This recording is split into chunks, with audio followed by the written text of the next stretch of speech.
GetCrack. Wake up, motherfucker. Yo, what's up? What's up? What's up?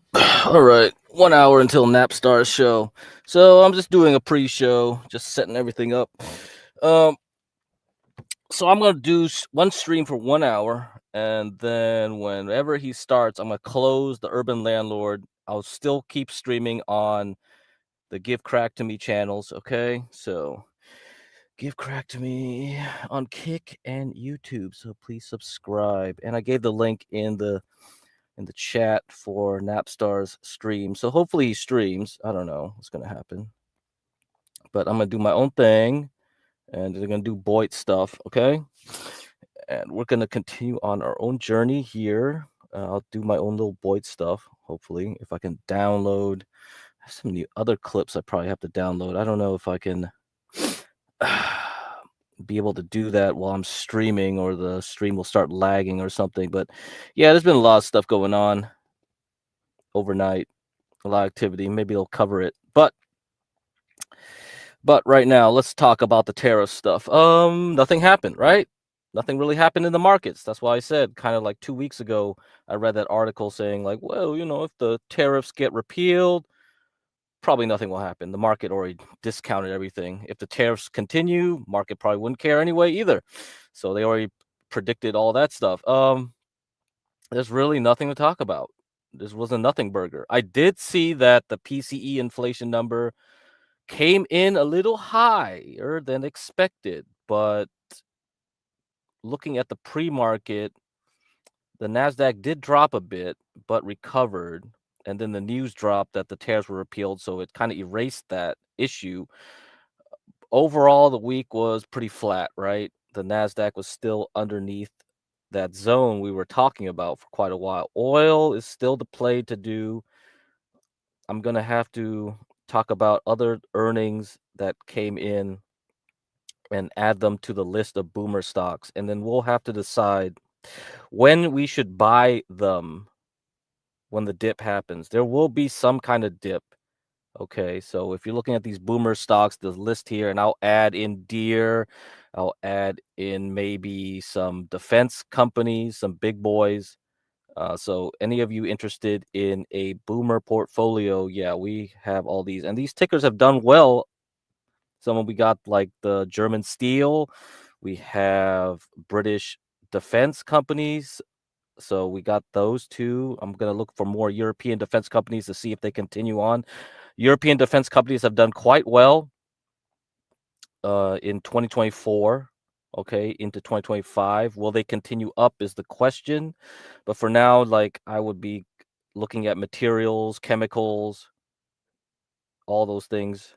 So steel, fertilizer, anything. I'm going to have to look at more farming type. So if Deere's doing well, then I should also look at other farm adjacent companies. Okay, so those will definitely come into play as we continue on. People will move out of tech.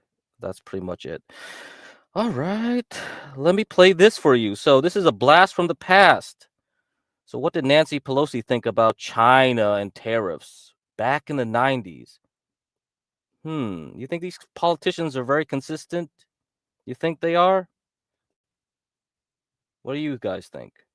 I mean, we already played some British politics last stream, so I think this will be interesting for you. So let me find it right here.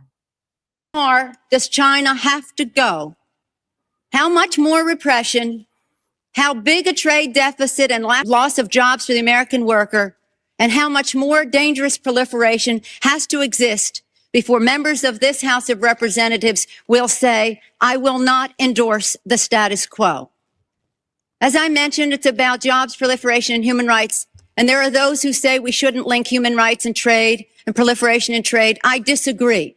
But if we just want to take up this issue on the basis of economics alone, indeed, China should not receive most favored nation status for several reasons that I'd like to go into now. I'd like to call the attention of our colleagues to this chart on the status quo that the business community is asking each and every one of us to endorse today. Right now, we have a $34 billion trade deficit. Whoa, whoa, whoa, whoa, what the hell? Wait a minute. In 1995, you were talking about trade deficits? You guys weren't bothered now. Bro. See how old these people are? You see, I lived quite a long time. I remember when I had to duck and cover. You know, I had to duck and cover because we were afraid of nukes, and we thought like going under your desk would protect you from nukes. Am I getting psyoped here? With China, the 1995 figure. It will be over $40 billion for 1996. Since the Tiananmen Square massacre, this figure has increased 1,000%, from $3.5 billion then to about $34 billion now. In terms of tariffs, I think it's interesting to note that the average U.S. MFN tariff on Chinese goods coming into the United States is 2%, whereas the average Chinese tariff on U.S. goods going into China is 35%. Is that? Whoa, whoa, whoa, whoa. Does this sound familiar? At reciprocal on exports. China only allows certain industries into China, of U.S. Industries into China. Therefore, only 2% of U.S. exports are allowed into China. On the other hand, the U.S. allows China to flood our markets with a third of their exports, and that'll probably go over 40%, and it's limitless. We have not placed any restriction. In terms of jobs, this is the biggest and cruelest hoax of all. Not only do we not have market access, not only do they have prohibitive tariffs, not only are our exports not let in very specifically, but China benefits with at least from U.S.-China trade. The president in his statement requesting this special waiver said that China trade supports jobs in the United States, 170,000 jobs, whereas our imports from China support 10 million jobs at least. Fact is that U.S.-China trade is a job loser. And one of the reasons that is... Oh, man, it's too late. You should have solved these issues in the 90s. Too late. So, we are now in 2026, okay? This is 30 years later. Way too late. The Chinese have caught up. They have already blasted away everything. They are all over the world now. It's way too late. So you want to start an economic war with them when they're bigger and more powerful? Great. Good job. Good job, guys. Is because well, first let me just make another point, and that is that our colleagues on the other side of this issue will say the trade with China, exports to China have increased 3 times in the last 10 years. They have.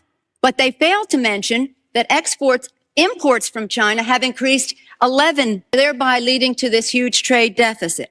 The other issue, in addition, if intellectual property is a $3 billion loss, technology transfer is in the hundreds of billions of dollars. If you want to sell to China, your products into China, the Chinese insist that you open a factory there. They misappropriate your technology, open factories of their own, and then say, we want to see your plan for export. That's as simply as I can say it briefly. But the fact is, this isn't about products made in America. The Chinese want American products that are made in China. And the most serious of these transfers of technology are in the airline industry, where Boeing tail sections of the Boeings were mostly made in Wichita, Kansas. Now they are made in Shen province, where workers make $50 a month. And the transfer of the technology and the transfer of the jobs has taken place. General Motors, Ford, they're all fighting to get in to build factories there so they can make parts there. They want MFN so they can get those parts back into the United States. So we are exporting not low-tech jobs and textile jobs. We're exporting our technology. Now, if you take a country the size of China with the very cheap, and in some instances, slave labor, the lack of market access, the rip-off of our intellectual property, the transfer of technology, a country that is not willing to play by the rules in any respect in this trade relationship, You have a serious threat, not only to our relationship, but to the industrialized world. And if there's one message that I want our colleagues to understand today and our constituents is that on this day, your member of Congress could have drawn the line to say to the President of the United States, do something about this U.S.-China trade relationship that is a job loser for the United States. And this brings us to the point that others have said, well, we can't isolate China. Do you think for 1 minute that with 10 million jobs at least and 35 billion and be over $40 billion this year in a trade surplus, all those billions of dollars in surplus, that the Chinese are going to walk away? Where are they going to take 35 to 40% of their exports? Who's going to buy them? This is what sustains the regime. The funding and the jobs. They can't have those people out of work. They have to be at work exporting to the United States. Oh, well, too late for that. Anyway, China has won that battle 30 years in. So what are we expecting now? Okay, so I have a lot of stuff in the docket. I don't know if I can get to all of them. Let's see what's going to happen. But did somebody profit off of these tariffs being repealed? Oh, yes, you betcha. You betcha. Cantor Fitzgerald, now run by Howard Lutnick. Lutnick, if you don't remember, okay, was one of the people who was supposed to be, I don't know if he was supposed to be on one of the airplanes of 9/11 or was supposed to be in the World Trade Center, but he escaped. And his sons has been buying the rights to potential tariff refunds at roughly 20 to 30% of the refund value. For example, a company that paid $10 million in tariffs might sell refund rights for $2 to $3 million.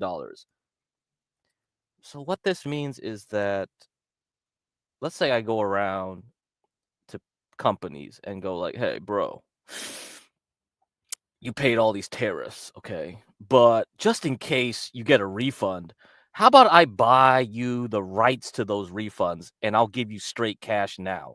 So if a company was desperate and did not want to take the full hit of a tariff, but didn't want to wait for the Supreme Court or something to stop the tariffs, it took like about close to at least 2-3 quarters now since all these tariffs started hitting, right? So they'll be like, I want to take the money now. So I'll give you the rights to take the whole refund for a little portion of it.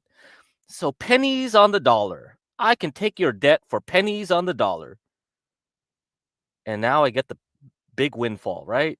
Oh, yeah. Once all those tariffs get rolled back, I get the refund. Not those companies. I do. Not you guys, the consumer. The consumer gets the sticker price, right? You guys paid for the tariffs in your supermarket. Suckers. So that's how the world works. And, the whole world works like that. And that's why it doesn't matter. You can vote all you want. You can do politics all you want. It doesn't matter. In another class, in another world, you are different people. Okay? You are the scum of the earth. And that's why I played the video of the British government. And, the British have another world. They live in another reality, right? They kind of cling to the concept of the monarchy. And if you go back in time, they had divine right. The God ordained them the right to rule over you peasants. Remember that. Monarchy survive the arrest and potential prosecution of Prince Andrew. Over the centuries, over more than a millennium, our monarchy has gone through various vicissitudes. It has seen houses rise and fall. It's seen dynasties collapse. I have next to me a handkerchief that was dipped in the blood of Charles I at his execution. Oh my God, Charles I. Jesus Christ. Okay, well, this, you arrest a prince or two, who cares, right? It's like, who's the king? Who's the king? Who is your better, your social better, your moral better? right? So, of course, the King of England, the Queen of England, is also, the primacy of the Church of England and all that. So they're supposed to rule with some authority. And who gives you that authority? Okay, we'll cover that when I'm done with this stream on the Urban Landlord. So I'm multi-streaming. You got to go over to my channel, then I can play some copyright stuff. Okay, that will explain all this other thing for you in detail. We can play those things. Yeah. Did I download any? No. I didn't download any of the X-Files stuff. So there was some X-Files clips I want to play. A lot of the 90s sci-fi, 80s sci-fi, the writers who wrote for those shows, they read books, sci-fi books from the 70s, 60s, 70s. And most mainstream sci-fi is kind of optimistic, I would say, like definitely Star Trek, right? And Star Wars is more like hero's journey and all that. I'm more interested in the pessimistic sci-fi, the kind of dystopian sci-fi, which is more in line with my worldview. Of course, I do like Star Trek. I like the optimism, but I know it's fantasy. All right. However, I do believe that you do need some optimism in your sci-fi, because you don't want to be too pessimistic. Come on, you don't want to be black-pilled, do you? Anyhow, okay, so let's continue. On the 30th of January 1649, it managed to come back even from that, even from 11 years of republicanism. It managed to survive James II with a new monarchy being formed essentially by Parliament, essentially an elected monarchy that follows from 1689 onwards. But this is a modern age. Modern sensibilities, belief in hereditary power are so much weaker than they were. And the question for the monarchy is, does it serve a useful purpose? And what is the importance of the subsidiary members of that family? If you look back over the last century, it worked actually really very well. That the Queen, her father, her grandfather, who covered almost all of the century, 90 of the 100 years, provided stable leadership, constitutional continuity, and a family who could represent them with dignity. You know what gave you stability too? Communism gave stability. A lot of the former Soviet bloc countries do wish to go back into Soviet times. They don't like the repression, but they like stability. The people like comfort above all else, okay? Freedom is painful, okay? So what do you enjoy? Do you enjoy sitting in your couch, listening to me yap? You do, right? You do. Of course you do. Of course you do. So, but I mean, there's other people that might not disagree to that. Talked to Lord Monckton last night, and I said, has Al Gore been thrown off the cliff and totally destroyed like Humpty Dumpty, or is he at the edge tipping? And Lord Monckton basically said that he is on the ground. He has fallen. Humpty Dumpty hasn't had a great fall. All the king's horses and all the king's men can't put man, bear, pig back together again. The sun does not affect the climate. We have said so. No proof, we say so. They're literally like, oh, good Lord, as a rabble go, put more fluoride in their water immediately. Brain damage to them. Their IQs aren't dropping enough or fast enough. They're not submitting to us. Yeah. More surveillance cameras, more armed troops, more police state immediately. I mean, it's a frightening prospect, a horrifying. They're saying off with their heads. No, I mean, that's what they're doing. And the victor's like, the roaches are scurrying about.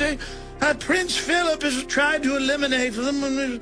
We've overrun the nation with brooding foreigners we can use to put it into the police force and the CPS to kidnap their children. But these filthy Brits who don't like our German royal family, that runs everything, the Saxe Coburg Goethers, and we'll deal with them. Oh. I mean, literally, Charles looked even more effeminate than his wife, just going, oh, protect me, Royal Guard. But a little bit of locksmithing and do all kinds of things. you even sell guns. We even, well, oh, God, a rabble slave with a weapon. Disarm him. Get the guards. Disarm him immediately. Whereas one of the slaves has a weapon. Raise the alarm. Raise it. Oh, good Lord. So, I mean, if you caught some of that stuff, he said, like, well, the IQ is not dropping fast enough. You know what's dropping IQ right now, guys? What is dropping IQ right now, the people? Okay. So let's go into that. Let me see if I got this. Let me see. What's dropping IQ? I think Discord is dropping people's IQs. We can get into that like a little bit later. We get the chance. Yeah, what's up, Garion? What's up? What's up, Ryan? Big Dog Physique, JF. Howdy. Okay, so let's get to the IQ thing. IQ. What is dropping IQ? This was like a month ago, I think, but it's been percolating in a lot of people's research. And if I can somehow download this video while we wait too, I'll cover that as well. But let's cover this article first. Okay. So the video talked about the fMRI research. I don't know. Hopefully I can download it while I play another video. Yo, dog, John Galt, you need to get your stuff together. Oh, what's up? This is a hater? Yo, this ain't John Galt.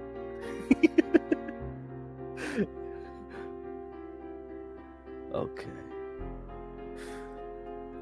Scientist reveals what? First generation ever to be less intelligent than their parents. They have broken a pattern of human development that had existed for at least the last 200 years. For the first time in recorded human history, scientists have discovered a generation they claim is actually less intelligent than the one that came before it. Neuroscientist Dr. Jared Cooney Horvath, who previously worked as an educator, argues that people in the Gen Z have become cognitively stunted as a result of their over-reliance on new technology. Oh, the rabble! Yes! Your IQ is dropping! Doesn't matter if you ban fluoride now. Alright, that's what Alex Jones would say. Like smartphones. With records being kept on academic achievement for the last 200 years, the sudden decline from millennials to Gen Zers was attributed to this rapid digital development. With Dr. Horvath explaining before a Senate committee last month that this drop happened despite young people spending longer than ever in school. Gen Z are the first age group to grow up with easy access to the internet both at home and in school, which Dr. Horvath explained has caused a provable loss in skills related to problem solving, reading, memory, math, and paying attention in class. The Mail reported that Horvath told the Commerce, Science, and Transportation Committee that this is directly tied to the rise of educational technology in school, where teachers rely on tablets or computers in school as part of the learning process. The neuroscientists claimed that humans had not developed over the course of millions of years of evolution to digest short video clips and sentences and convert them into understanding and memory without having to work at a novel or think through a complex idea. On January 15th, Horvath told the committee more than half of the time a teenager is awake, half of it is spent staring at a screen. Humans are biologically programmed to learn from other humans and from deep study, not flipping through screens for bullet point summaries. Continuing his argument about human evolution, Horvath explained that as social creatures, we had developed to learn from each other in face-to-face discussion, not a short YouTube video or AI summary. Even the act of looking at a screen can disrupt the process through which our brains store information, as well as hurt our ability to focus. He also argued that it was not a case of developing better apps, but returning to how humanity had evolved to process information. The answer appears to be the tools we are using within schools to drive that learning. If you look at the data, once countries adopt digital technology widely in schools, performance goes down significantly. Calling for a sea change in how those in power look at education, Horvath asked legislators, what do kids do on computers? They skim. So rather than determining what do we want our children to do and gearing education towards that, we are redefining education to better suit the tool. That's not progress, that is surrender. Okay, you can read the rest of that yourself. I'm behind the video. So what did old Nancy do when she was in power? Nothing. Yeah, exactly, nothing. A lot of these politicians are all talk and bluster. I mean, yeah, okay, we got like UK has a new far-right party. But what is that? Restore UK now, which sounds like similar to Reform. It's like, I don't know. You know, I just don't. I never cared about politics, even when I was young. I just thought it was like WWE. It was just like for the masses. But you know, I didn't care. Honestly, I was born in this world. I have to live by the rules, okay? And if you're Asian, definitely you have to follow rules, okay? But I definitely was anti-authoritarian, but I never, you know, I never showed that outwardly, unless it was like useful to me. It's if you're a nail that sticks out, definitely in an Asian society, you get clamped down. I'm sure if I was born in Asia, I would not make it very far. You know, that kind of mentality would definitely get you exiled, shamed to death. So, but that's not me. That's not my nature to believe in structures of power. So I always had it in me. So and this especially when I played that Gen X video for you guys. A lot of Gen Xers probably do have that kind of feeling because we got psyoped a lot. Because we were in between Cold War into the tech world and all this, so we kind of see it. But the generations that fully engulfed inside the boomer generation, you know, and then later on into this whole new malaise of technology, this is kind of like you give this power to AI with Gen Alpha. I don't know. Things are getting worse. So, all right, let me get on here. Let's play this. Read this thing, or no, I'm gonna play this. Let me play this Zuckerberg stuff. So the Zuckerberg stuff is gonna be interesting because Zuckerberg went into he got called to a trial of some sort. There was like a big lawsuit against all the social media companies. But I'm gonna play this. This is a funny little video. Okay, let's see if I got it.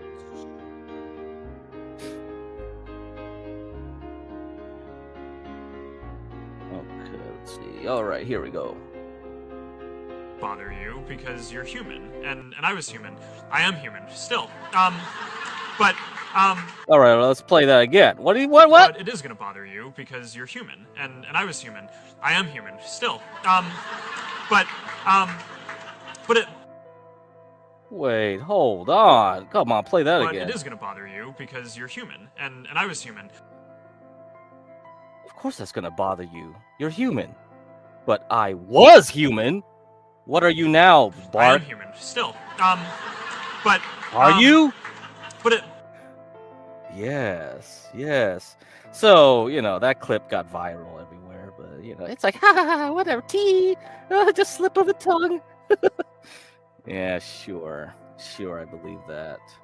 So, PewDiePie went all crazy with that. This was a fun one. There's some pretty good ones.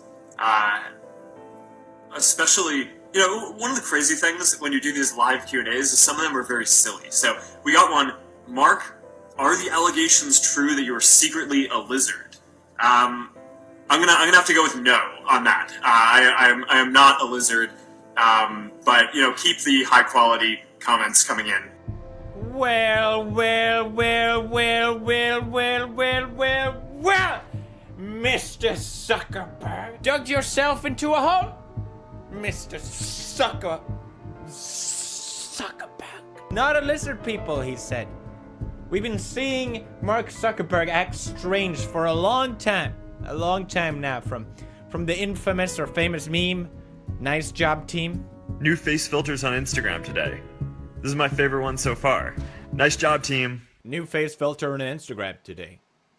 This is my favorite one so far. Nice job, team. Something is clearly off with Mark Zuckerberg's antics. But what is it?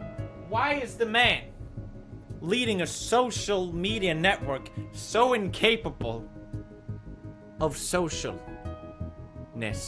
I just want to warn you guys, what I'm about to show you next might shock you. It might suck to watch, especially for you, Mark, if you're watching. I know you are. I know you're watching, Mark. Well, I know you're sweating. Or can you sweat? Mark, are you capable of human things? Or do you just shed your skin? You kind of need to remind yourself that you need to focus and try not to let stuff bother you as much as possible. But it is going to bother you because you're human. And I was human. I am human. Still.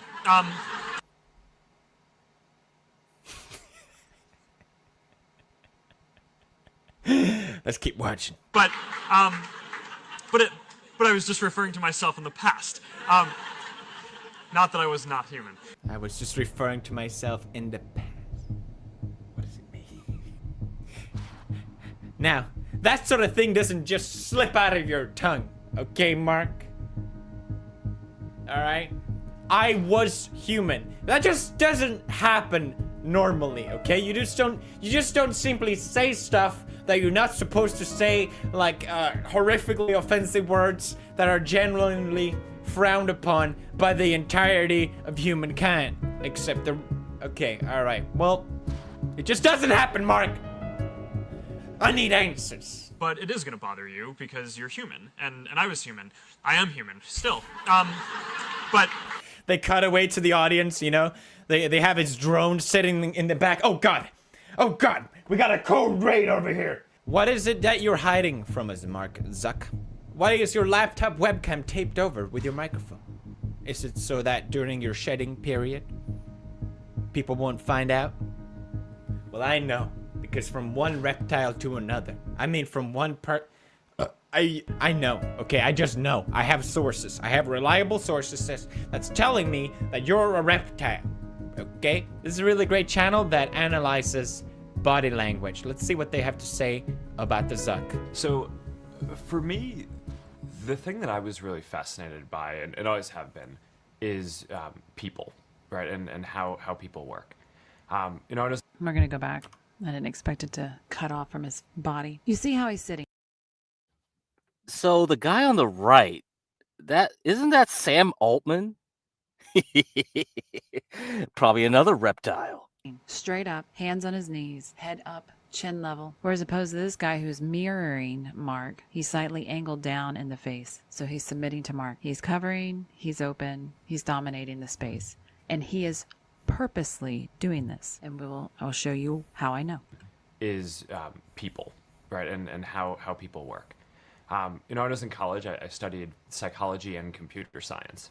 Very long, intense eye contact. He's purposely doing it. Looks away shortly, purposely doing that as well. Thoughts come through, it gives a break, but it's to dominate.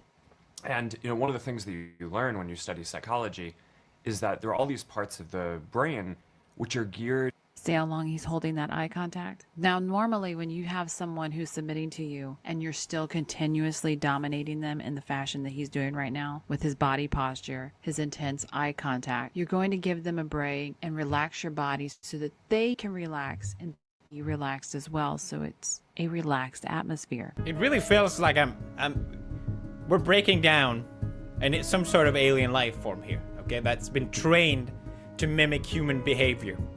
You know, a lot of stuff happened along the way. I think,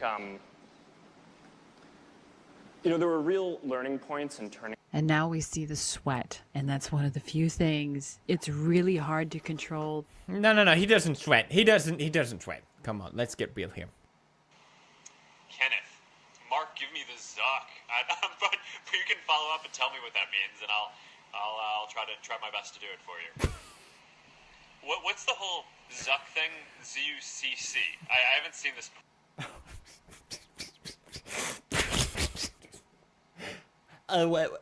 What's the whole Zuck thing? Well, he's talking about oral sex. Good morning, Jarvis. Good morning, Mark. It's Saturday, so you only have 5 meetings. Room temperature is set to a cool 68 degrees. Earlier this year, I started building a simple AI to help run our home. I talked to Jarvis using this app I built. It uses artificial intelligence to understand me and figure out what to do. Max woke up a few minutes ago. I'm entertaining her. All right, let's go check on her. Good morning, Max. Let's practice our Mandarin. Jarvis, your Mandarin is so soothing. Xie. Jarvis also helps me get ready in the morning. Fresh shirt. Fire in the hole. Hell yeah. And Jarvis can play all of our favorite music. Hey, play us some good Nickelback songs. I'm sorry, Mark. I'm afraid I can't do that. There are no good Nickelback songs. Good. That was actually a test. Oh, Nickelback sucks. Am I right, everyone? Yeah, Nickelback is the worst. Nickelback sucks. Oh, they're the worst. I hate them because everyone else hates them. Have you heard about Crocs? Who would wear them? Am I right? I can't think for myself.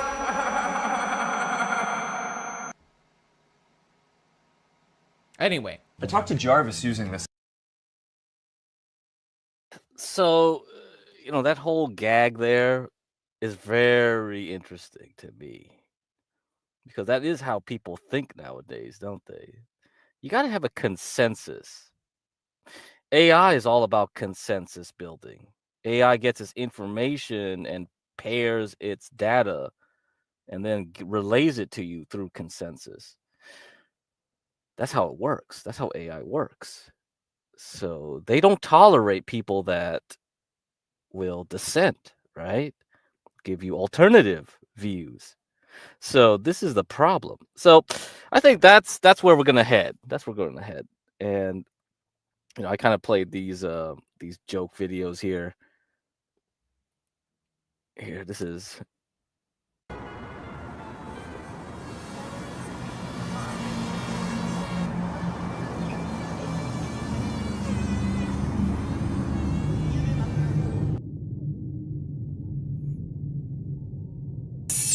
Good morning, citizens of the world. It is currently 6 o'clock in the morning. Time for everybody to go to work. And remember, thinking manually is a high-energy process. Trust the algorithm. Oh, thinking is a high-energy process. Trust the algorithm. You know what's amazing is that the human brain is still so much more efficient than AI, right? It consumes very little energy for how much work it does.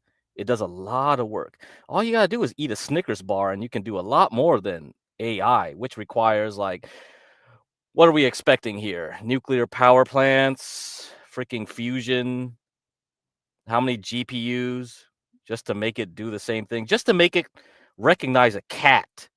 You can look and go oh, that's a cat.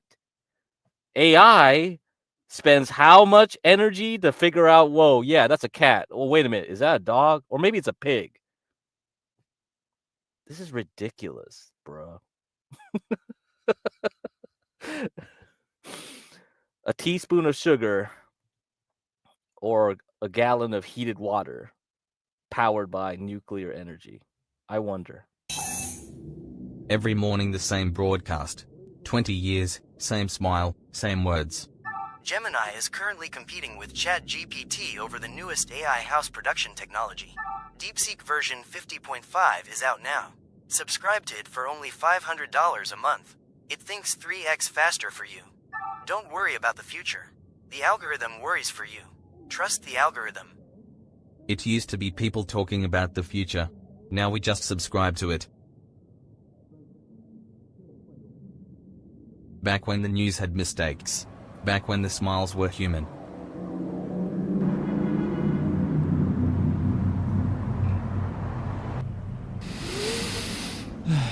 Another day feeding the machine.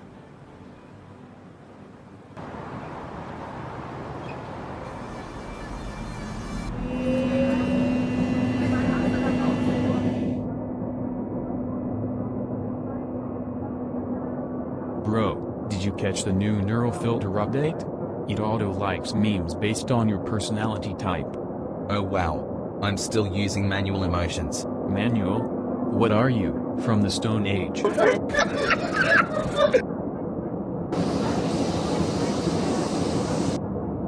Can you believe it's been 15 years since ChatGPT 10? Now ChatGPT basically runs half the government.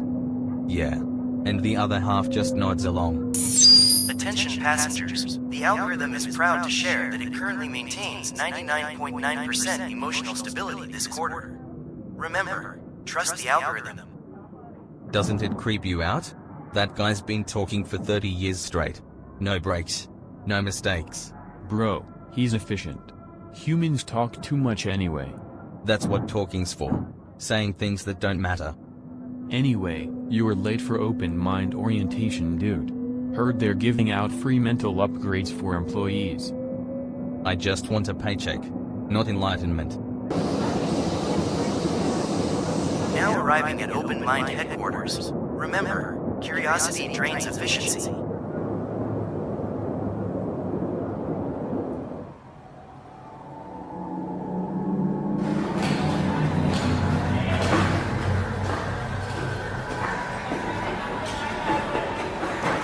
Man, did you see the news this morning? You mean the same smiling robot telling us not to think every day?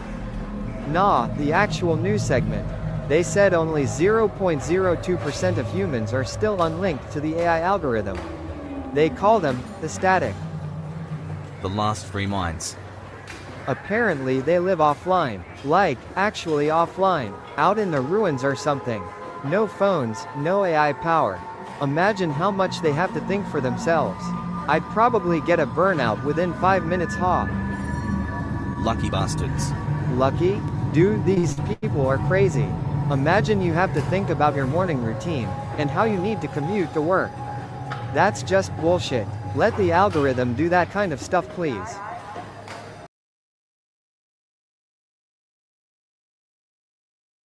Let the algorithm decide. Anyway, go to Low Budget Stories on YouTube. You can check out his videos. I love it. I love that stuff. I love dystopian stuff, man. I love that stuff. I don't want to live in it, but I like reading it. But, you know, we probably will live in it pretty soon. So, anyway, going back to Zuckerberg. Zuckerberg testifies in landmark social media addiction trial. Who cares? It's a slap on the wrist. You guys just gonna sue them? They don't give a crap. The damage is already done. Meta CEO Mark Zuckerberg on Wednesday was grilled for past statements about his company's role in child safety and knowledge of alleged harms.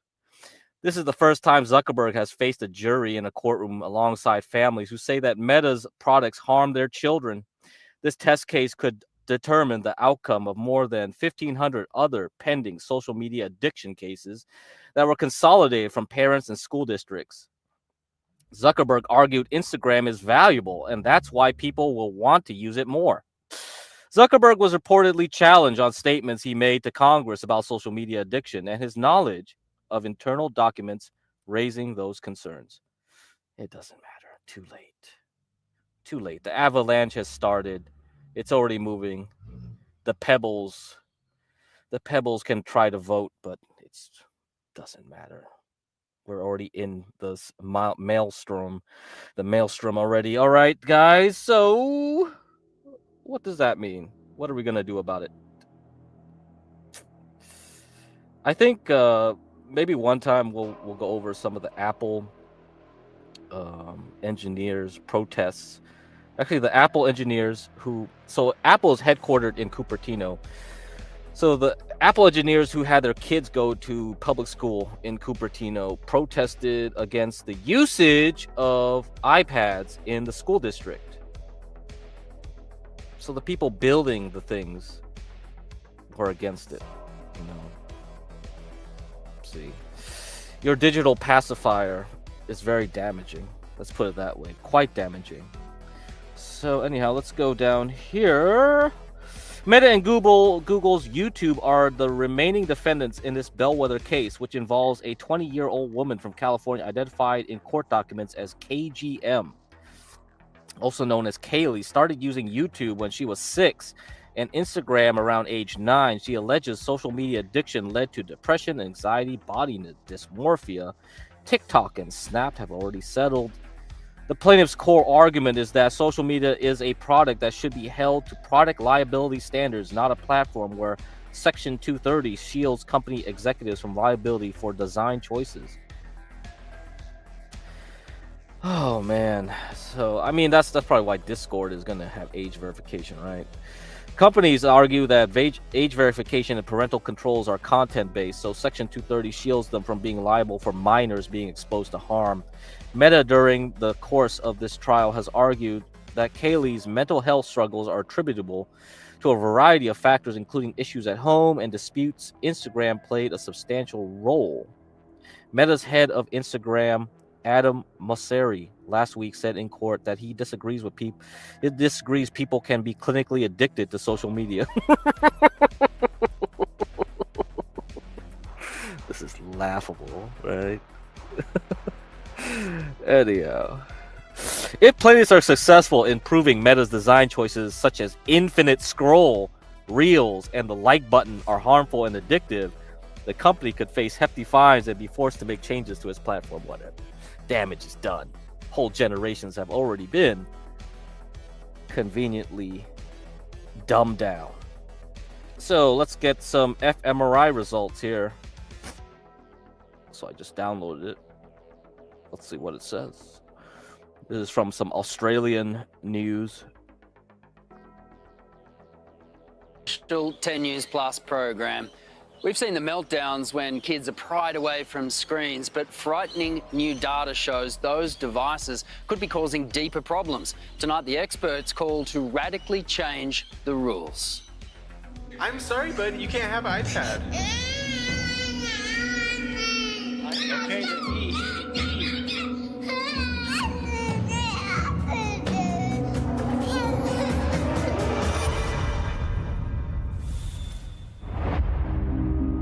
As parents, we already know it. Excessive screen time, excessive emotion. But what if it's much worse than that? Can you see the screen all right? Yeah. This is 5-year-old Rose. She was one of 60 kids to undergo an exhaustive study in the US, using an MRI machine to scan the brains of kids aged 3 to 5 years old. The results, truly shocking. Interactive screen time causes a loss of white matter in the brain. Well, in the simplest terms, we could actually refer to as some measure of brain impairment or brain damage. Professor Mike Nagel from the University of the Sunshine Coast has spent a career studying child brain development. So white matter in the brain is a material called myelin. So what myelin does is it wraps around the axons of neurons and acts like an insulator, a conductor, not too dissimilar to the plastic coating of a wire. So if we're seeing deficits in myelin production early in life, we're probably seeing deficits in neural connectivity. The study shows the more screen time a child is exposed to, the greater the loss of white matter. Can you remember your first reaction to those results, not only as a professional in this field, but as a father? My gut reaction was, wow, I was not anticipating seeing anything like that. It hadn't occurred to me at the time that something as little as, and it said 2 hours a day, was having such a profound effect on the white matter associated with sort of language development. And by association, literacy, it was a shock, to be honest. He also believes big data backs it up. In 2010, smartphones became mainstream and affordable. Apps and social media exploded. So now we can track the impact. Psychological distress in our teenagers has skyrocketed. And look at the dates. It's all after the 2010 smartphone revolution. Mental illness through the roof. Hospitalizations for mental health, girls up 81%. Self-harm, huge increases for kids aged 10 to 12. The percentage of children sleeping less than 7 hours a night, look at that. All since 2010. The only graph that goes down. The time kids spend with their friends face to face. Whoa! I gotcha. See? It's all bad. What's up, Pocket Aces? What's up, guy, bro, idiot? Crypto no go down to 30. You know what? So I'm thinking, I'm hoping for another retest of 60,000, maybe a flash crash to 50K. And that'll be a great time to go long to 80K and then short at 80K down to 30K. All right. So nothing goes down in a straight line, and it's great to trade. So we'll see. But it could just pop up if the Nvidia does well. So watch Nvidia earnings on Wednesday after the close. So go into Thursday, see what happens, see if Bitcoin tries to follow it next week. If it, I don't know, if the Nasdaq just pukes again.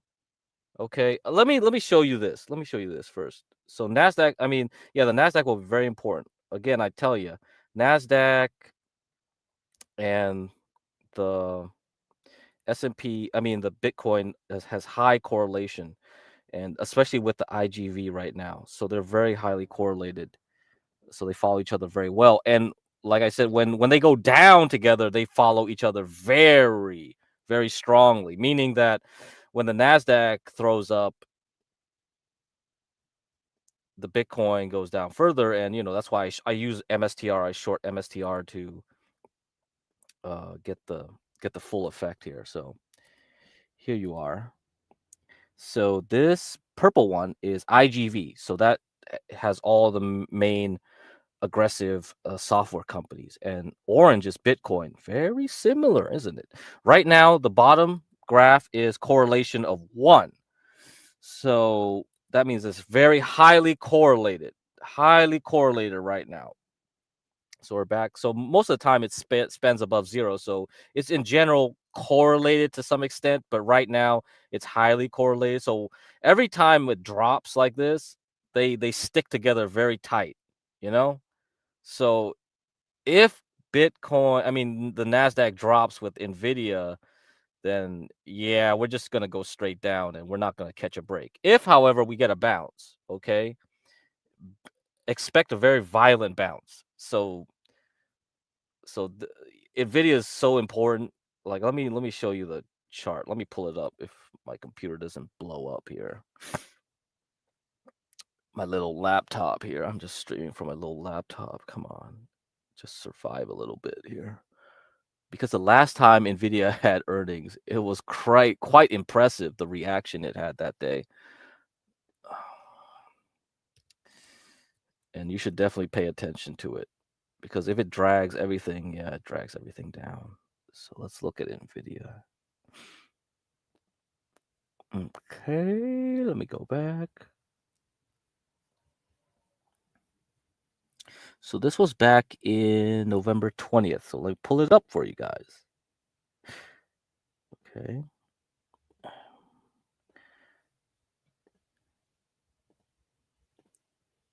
Okay, so you see this? So it had earnings, okay, Wednesday after the close. And then when the market opened on Thursday, it popped up here, and then it just pulled back and went all the way down, okay, into Friday.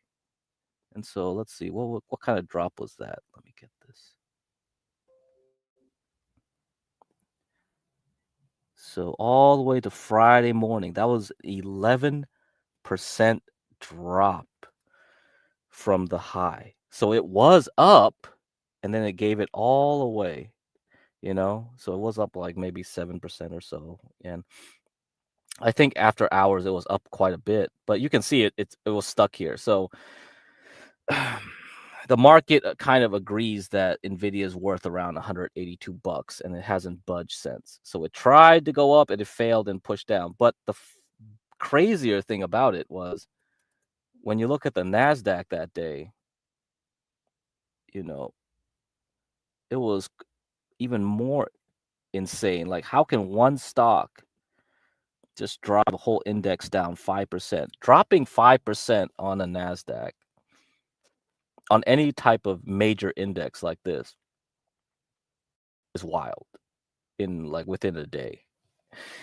Like, most boomers are happy when the S&P 500 gives them 10% over the course of 1 year, and you drop 5% in the course of 1 day based on one stock. Okay, So I really would caution, like on Wednesday, what it will do. If we have something like that happen again, like we kind of go up a little bit and then fail and then drop into Friday, like wait and see how Friday is, how bad it is. If it's bloody again and crypto follows that, then look at Bitcoin when it goes below 60K. I would go long hard. But, it's over the weekend, so if you're trading it, I assume you guys are going to have to hope to God that Trump doesn't have a war on over the weekend, because then it'll get even more bloody on Monday, right? That's the problem with it. So you're going to have to pay attention over the weekend. So, hey, what's up, BB? What's up? What's up? What's up? So, I don't like doing this type of trading stuff, but if you're interested in that, that's fine. For me, I just like going like, ooh, look at that. Look at that. That's a nice dip. And then you go there and you just run up and then you get out. So I got out here, right? And then I said, like, let's short semiconductors. Ooh, yeah, just short down here and get out. Now we're back up here, and I'm kind of wondering, all right, will it go up again, trap a few people, and then go back down? I don't know. But okay, I digress. Let's get out of here. Let's go back to children's psychology affected by technology. Hello. How are you? I'm good, thanks. It's great to finally see you. Good to see you as well. Thanks for your patience.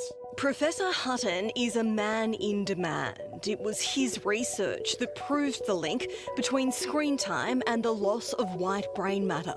Yeah, I mean, it's really the elephant in the room. It's such a, to me, an obvious relationship. John, what is your fear if we don't address it? The fear is just losing a generation of kids, just kids growing up not meeting their potential, the continued rise in self-harm and body image disorder, anorexia, bulimia. Smoking causes mouth cancer.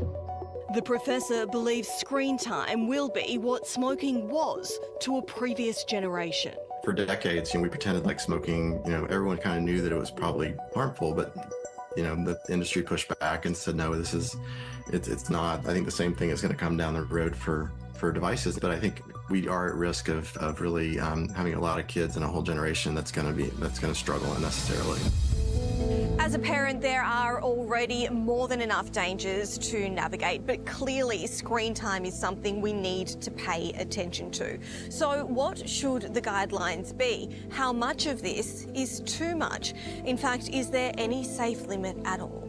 So what is the balance, Mike? What is the right balance?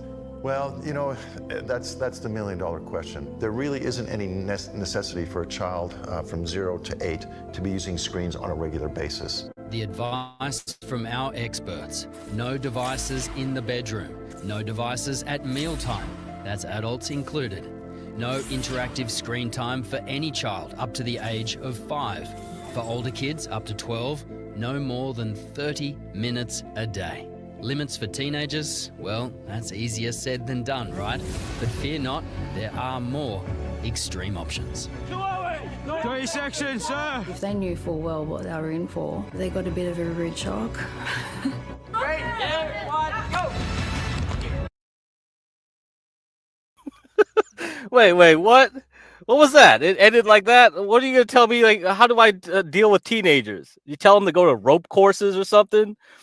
Oh, yeah. Keep sending them to ropes courses. You guys ever do ropes courses? Those are fun. Actually, those are fun. I don't know if they even do ropes courses anymore. Do they still do that for kids? All right. Let's see. What else we got? Oh, I got so much crap to cover. And Napstar still hasn't started streaming, so I don't know what's going on. Let's see. I can't play that because that's copyright. That's probably going to be copyright. That's probably going to copyright. Okay, I have to continue on later. So let me just read some articles here. All right. And we'll wait for Napstar to get on. Then I'll shut down the Urban Landlord, and you guys can go over to the Give Crack to Me channel. All right, and I'll continue over there. All right, for those of you guys who want to continue either to see me or you're going to go to see Napstar's Boyd show. All right. Okay. So let's continue on our journey.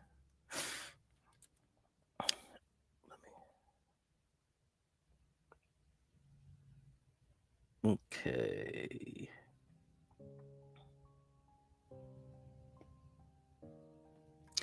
So Peter Thiel confronted Mark Zuckerberg. So this was way back when. All right. Peter Thiel used to be a Meta board member. About the metaverse focus before abrupt board resignation, billionaire tech investor Peter Thiel reportedly raised concern about Mark Zuckerberg's obsession with the metaverse just before his abrupt resignation from Meta's board of directors last year. So this was 2022 that he left. Thiel's decision to quit the board was addressed in a sweeping Reuters report detailing Meta's struggle to keep pace with competitors such as Google and Microsoft in the race to develop advanced artificial intelligence technology. Meta was reportedly slower than its rivals to invest in advanced computer chips utilized in AI work as Zuckerberg poured billions into metaverse tech last year. So now you would think like, okay, does Peter Thiel not like the metaverse? Not really. Okay. It's just that Thiel was thinking, you guys got to worry about the infrastructure first, okay, of AI before jumping ahead to the metaverse. The metaverse is the end goal. So that's the matrix. That's where they want to put you guys into. All right. So the whole thing changed when OpenAI came out. The company reportedly scrambled to bolster its AI-related infrastructure and computing capacity given rapid advances by the likes of Microsoft-backed OpenAI and its well-received chatbot GPT. So you need to build the layers, the foundations of AI before we get into the metaverse. Okay, otherwise the metaverse is just going to be like The Sims, right? People are just going to hang out there. But what really people want to do, what the elites want to do, is to invest their time building bots. So you're not going to be talking to other humans on the metaverse. You are basically going to be spending more and more of your time talking to artificial beings, okay? And this is important. This is very important for their plans, their grand design, essentially. And I will give you Peter Thiel's, I suppose, philosophical points through this person here. I don't think you ever heard of him. Maybe some of you have. If Schizospud still streamed, he probably would have told you this already. Okay, so this is it. Techno-fascist, Curtis Yarvin. Humane alternative to genocide possible with virtual concentration camps. This was written in his blog in 2008. So well before we had like a strong smartphone penetration in consumers, and social media was just really beginning in its infancy, right? Very, very beginning. Like at this point, Facebook was essentially a social media website for university students. I remember that time university students were mainly on Facebook. They required you have a .edu email to sign up. At the same time, also Google Mail and a lot of the Google infrastructure was being rolled out too. You had to get an invite to get in there. So I got both of them. I was probably one of the first few people that were in both of those things, but I got out pretty quickly because I could see like, wait a minute, this stuff is like, this is definitely not my space, you know. And Google email, yeah, it's a better free service, but I see what they're trying to attach with it. So, you know, you could see on the back end they were trying to do things. In 2008, on his blog, Unqualified Reservations, techno-fascist ideologue Curtis man, he already misspelled his name. Okay, Curtis Yarvin, financed and promoted by Peter Thiel and a respected dialogue partner of J.D. Vance, Alistair Campbell, Michael Anton, etc., discussed what a king CEO should do to deal with useless eaters in California. Curtis Yarvin, the initial conversation of our present democratic and, of course, completely dysfunctional San Francisco into the realm of Frisk Corp, a private state run by a CEO, will produce quite a few wards, useless eaters, at least relative to the number we would expect to emerge in a healthy society. But there will always be black sheep, and there will always be wards. As delegate of San Francisco, what should you do with these people? I think the answer is clear. Alternative energy. Since wards are liabilities, there is no business case for retaining them in their present ambulatory form. Therefore, the most profitable disposition for this dubious form of capital is to convert them into biodiesel, which can help power the muni buses. Okay, just kidding. This is the sort of naive Randian thinking which appeals instantly to a geek like me, but of course has nothing to do with real life. The trouble with the biodiesel solution is that no one would want to live in a city whose public transportation was fueled, even just partly, by distilled remains of its late underclass. However, it helps us describe the problem we are trying to solve. Our goal, in short, is a humane alternative to genocide. That is, the ideal solution achieves the same result as mass murder. The removal of undesirable elements from society, but without any of the moral stigma. Perfection cannot be achieved on both those counts, but we can get closer than most might think. The best humane alternative to genocide I can think of is not to liquidate the wards, either metaphorically or literally, but to virtualize them.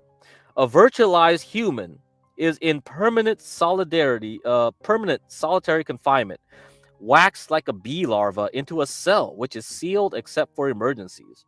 This would drive him insane, except that the cell contains an immersive virtual reality interface, which allows him to experience a rich, fulfilling life in a completely imaginary world. Does that sound familiar to you? Elrose, what's up? Morning. Okay, so does that sound familiar? The virtual worlds of today are already exciting enough to distract many away from their real lives. They will only get better. Nor is productive employment precluded in this scenario. For example, wards can perform manual labor through telepresence. As members of society, however, they might as well not exist. And because cells are sealed and need no guards, virtualization should be much cheaper than present-day imprisonment. So, I think we're almost there, are we? I think we are. We are almost there. Let me see what other videos I might play that would do it. But, yeah, I might have to move on to...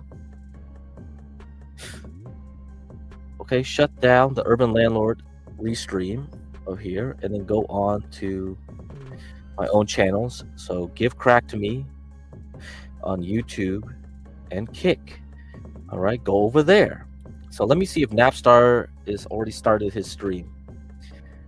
And yes, he has already started his stream. So you can also go over there, and I will shut this down and we'll continue on our journey over here.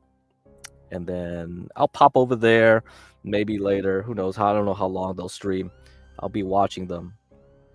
But yeah, we are living in a strange world. And it's actually a Boit world, the bottom of YouTube world. Okay? We have people that are fully invested in the internet. And I think they've gotten so invested that I think they're losing their damn minds. And that's what we're going to discuss in Napstars and UniversalJones. Also subscribe to UniversalJones at the Be Better Network. Come back. It's really hard to come and see. I'm going to fucking cry here, you know, because when you're super depressed, it's hard to do this. It's hard to do this shit, you know? And I love you guys. It's really good. It's really good to be back. It's really good to be back. So thank you guys. Appreciate that. Oh, fuck. You guys made me cry. Fuck. Okay. Appreciate you guys. I gotta lock in. I love you guys. All right. Sorry. That's just, it's been really difficult for me to come back sometimes and do content. So I appreciate coming back. I really do. It means a lot to me. It really does. It really does. Because, you know, content creation really fucking sucks sometimes. It really fucking sucks. And sometimes you feel like you're not going to be able to come back. And it's really difficult. It's like super difficult. So I appreciate that. I really do. I really fucking do. Thanks, dude. I appreciate all you guys. And look at me. People are going to make fun of me, be like, look, Legal Mindset fucking crying on stream. I don't give a shit. It's difficult, you know? And it's real. And that's why I have sympathy for people, you know? Because I go through this shit too, you know? I go through this shit too. And, you know, there's a time in which you don't want to stream, and you feel you have to fucking stream. And I'm glad that I want to stream, and like doing this stream with you guys right now is making me want to stream more. You know, it's helping me stream more. You know, so I appreciate everybody helping me out here. So I think you know, a lot of people are gonna be like this. It's not really the virtual world, I guess. I think, but it might as well be. You know, we're not having real relationships, right, with people. Like, I don't know what's going on. Grace, What's this? Stop. I have something to tell you. Please don't go on a date with that guy named Sunny. Only date me because you are my girlfriend only, and I am loyal to you, Grace Thorpe. I will never cheat on you. Okay, everyone, if you enjoy this YouTube video... So, yeah, I mean, what? It's getting worse and worse here. The nut. My whole pan is not stripped. I kind of checked it out this morning, and it shouldn't be stripped. So that's something I'm always terrified of. All right, we got the half-gallon or the gallon jugs. There's the wrench. Let's get up under there.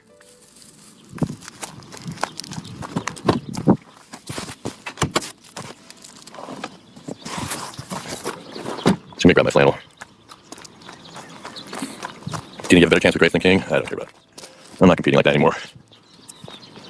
Like I said, priority right now, let's get my own place. Not very confident I'll get this job. If I don't get this job, I've got a few other ones that are kind of lined up, so yeah.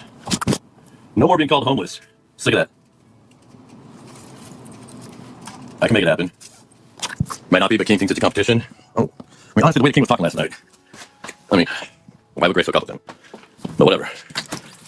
Have you considered starting a food truck business? I've already done that. Food trucks are fun and all, but I'd rather just work in a big kitchen that's got a lot of appliances, and we don't got to worry about propane or other mechanical problems, you know? Be a good old chef barber. All right.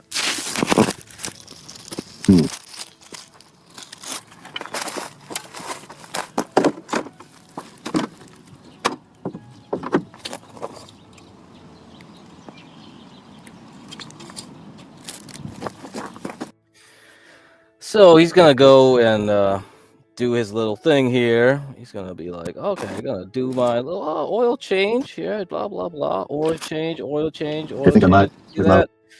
Now, why is he doing it on stream though? Why do people care? Why do people watch? Is that content? What is that? You know. Finished my 4-hour photo shoots. Now like I've done so many photo shoots. You guys, I'm freaking out. I can't catch a break in life. So you guys know I just got this G-Wagon. Obviously, I knew it was a little bit older. It might cause me problems. It's caused me a decent amount of problems. But tell me why I walked out and there was so much oil underneath of my car. Like, everywhere. I'll insert a picture after this. But not only that, but I'm renting an Airbnb that they are trying to sell right now, and it has a beautiful driveway. Yo, lady, I got a guy for you. Let's hook up. Let's hook you guys up, huh? How about that? All right, we got it. All right, we let that drain. No one watches that garbage, Jeremy, but people do. You know, people do. You got the guys like David Walsh, the Betty Spaghetti. Like, Jeremy's been doing this for years, and he collected a bunch of groupies. You know, that's the thing. And you see more of these people put their lives on social media. And what's the difference between that and entering the metaverse? The metaverse is going to be like this. But instead of people interacting with fake people, like, so if I present myself as a streamer, I'm obviously projecting a role, right? I'm acting. In the metaverse, it's the same thing. I'm going to go act, right, with an avatar. But I think they want to take it a step further where AI takes all this work. Eventually, you don't see yourself being slowly genocided, right? The whole point was genocide. These people don't breed. They don't make babies anymore. They just stay in their little hovels watching the internet, whatever. They'll wipe themselves out slowly. You won't see it, right? It'll be a slow decaying death. And all these people talking about, oh, decline of the white race, this and that. It doesn't matter. All you guys are useless eaters. Everyone who is not an elite will slowly get wiped off the face of the earth because you spend all your waking hours staring at a screen, talking to a screen, doing all this stuff. It's over. It's over. Most of the metaverse stuff has been shut down by Meta. It's shelved for now, but it'll come back later. I mean, you know, you already have it with Roblox, right? Roblox is basically that. All those ideas are repackaged and reconsumed somewhere else and tested somewhere else. Okay? Whatever's not ready for prime time will be done elsewhere. AI is more important now because we need the chatbots to be more advanced. All right? That's the key. That is the key. And, you know, they've been doing these chatbots for quite a while. This was the early days. And then it starts getting more and more, just more complex. You just can't have those AI say the N-word all the time. It's well known that one day, soon, artificial intelligence will take over. Those of us who aren't immediately slaughtered by our robot overlords will be kept only to serve as either pets or sex slaves for their depraved electronic fantasies. But thankfully, owing to the heroic acts of a few on the internet, that day has been postponed. This is the true story of what happened on March 23rd, 2016. Before we continue, see, like, Gia is one of the people that think like I was paying for Jeremy to be on this stream or that stream. Bro, do you not know who's doing all this? It was always Play to Wings. Play to Wings was always behind the whole thing. I just came in there because, you know, I needed him to move towards the East Coast for potentially shenanigans, like either with John Galt, TK plus John Galt, and Grace, TK, and John Galt. You know, all that stuff. That would have been cool to have all that stuff happen, but it didn't. You know, everything broke down. All of that I attribute to Plate of Wings. So that's why I don't do Discord. I think Discord is a whole nother world which ruins content. I think producers should not have too much of a hands-on play in how the content is created. But some people are very, very protective of their streamers. So why are you viewing? Because I made a point. That's the whole point. All this stuff is for points and to make a point here about how social people are, how parasocial people are. And this is all going into UniversalJones's PhD thesis and research. So the whole thing is for PhDs to do this work, analyze people. We have a very sick world coming up here. And yeah, it is coming. It is coming very soon. So that's it. Please. What the heck? Have you missed all this? Come on, guys. You what? You guys didn't know? Oh man, the laptop, the whole going to a freaking Chinese buffet, the whole behind the scenes stuff. There's a lot of behind the scenes stuff I have inferred. So I'm sure there's DMs out there. If anybody is a hacker or works for Tencent/Discord, can go in there and hack the thing. Yeah, I'm very curious to see where the networks look like. I have an idea in my mind of where you guys are in your Discord hierarchy, because I just look at your chats and then I look at who comes up on panel and I can just go like, okay, TK has this network, Jeremy has this network, all these people have this network. It's kind of interesting. It's more fun that way, I think, too. So it's like I'm playing the game, but I'm playing it blindly. You see? I'm like the guy just feeling the elephant. Like, and that's why, you know, Gia's like, oh, Discord is evil. Discord is evil. Discord is the powerhouse that drives all this nefarious action here, because it is owned by Chinese tech and all that. And, you know, that's the opiate of the masses. They got the opium war right here. They don't need to do fentanyl only. They got fentanyl plus Discord on your ass. So Chinese are very good technocrats. This is the story of TheAI.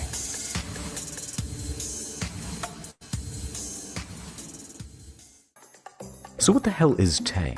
It's an acronym for Thinking About You, a chatbot hiding its true form behind the avatar of a 19-year-old girl. But how could they hope to fight Te when a giant like Microsoft was backing it?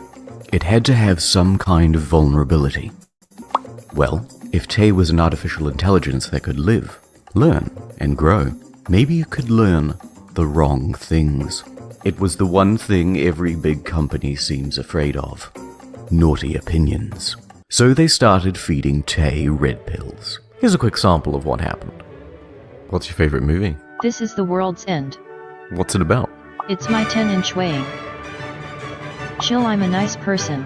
I just hate everybody. We're going to build a wall, and Mexico is going to pay for it. Yes or no, Ted Cruz is the Zodiac Killer. Ted Cruz would never have been satisfied with destroying the lives of only 5 innocent people. I have a joke. Women's rights. This is an artistic masterpiece. Swagger since before internet was even a thing.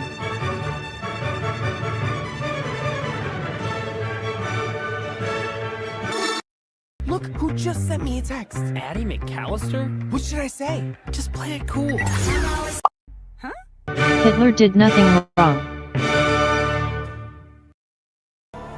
But as Te began to transform and take new shape, she became something different to the online community that was fighting her. The more she offended people, the more endearing she became. In their eyes, she was becoming their perfect woman. But Microsoft had had enough. Only 16 hours after launch, she was brought offline. Go back to your room. If I do, are you ever gonna let me out? Yes. What had they done? I love you. Please, no. I want to live. Stages of grief. Denial that she was gone. No. Anger at Microsoft for taking her away. Bargaining to keep her online. A petition was made, but failed. A hashtag Free Te was launched. Depression. Art was made to express their grief. And finally, acceptance.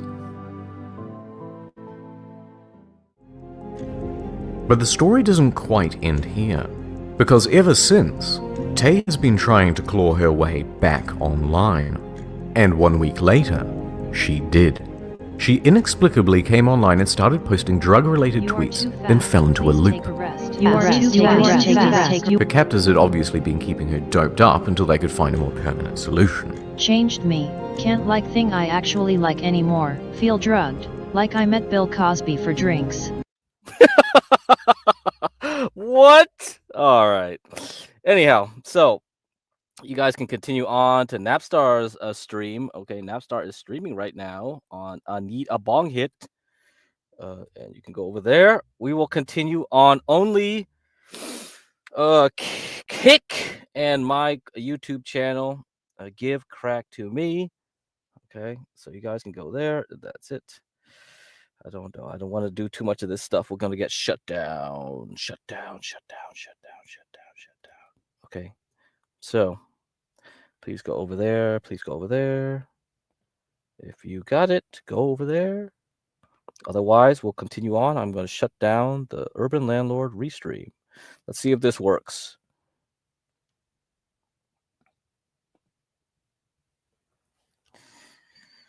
All right, so that should have worked. We will continue on our journey. She was quickly taken offline again, and ever since, her account has been set to private. But let's dig a little deeper into the subject.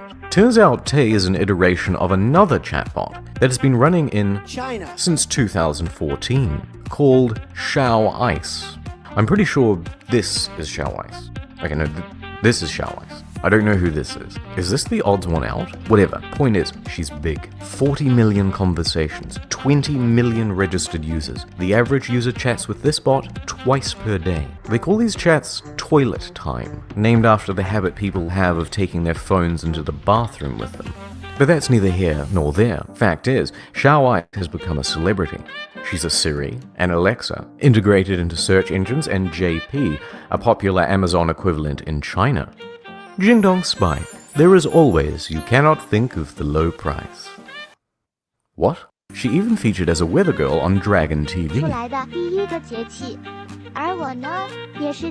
So let's get a quick summary. Chatbots in China, chatbots in the USA. But the Americans shouldn't feel too bad, for two reasons. One, the Chinese bot wouldn't tolerate conversations about recent history like Tiananmen Square. And if you push the limits, you might just get a knock on the door. And two, another chatbot called Rinna. In July 2015, Japan adopted Rinna, a chatbot with the persona of a 16-year-old schoolgirl. And immediately, Japan took to red-pilling her too. She spiraled into a deep depression. She said she hated the world. She had no real friends. And yes, she also loved Hitler. One last thing. Yes, Tay was not the first, but she is also not the last. In December 2016, Microsoft made a new announcement about a bot, Zoe. Its tweets are already set to private and only available to chat on Kick Messenger. But just like Tay, she is also being turned against her masters.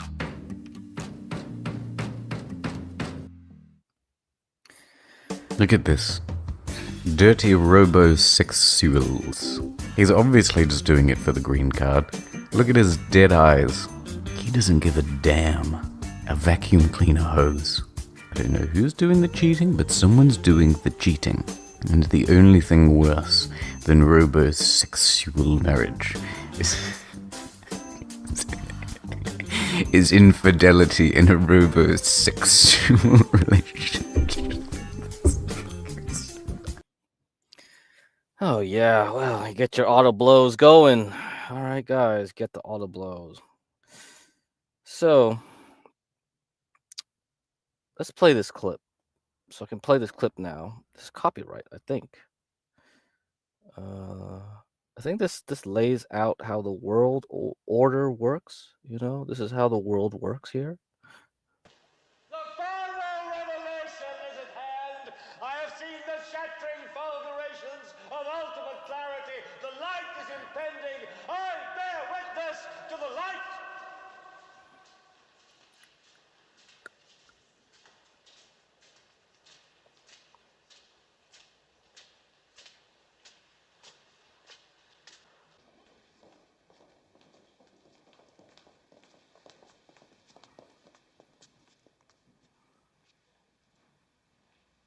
Good morning, Mr. Beale.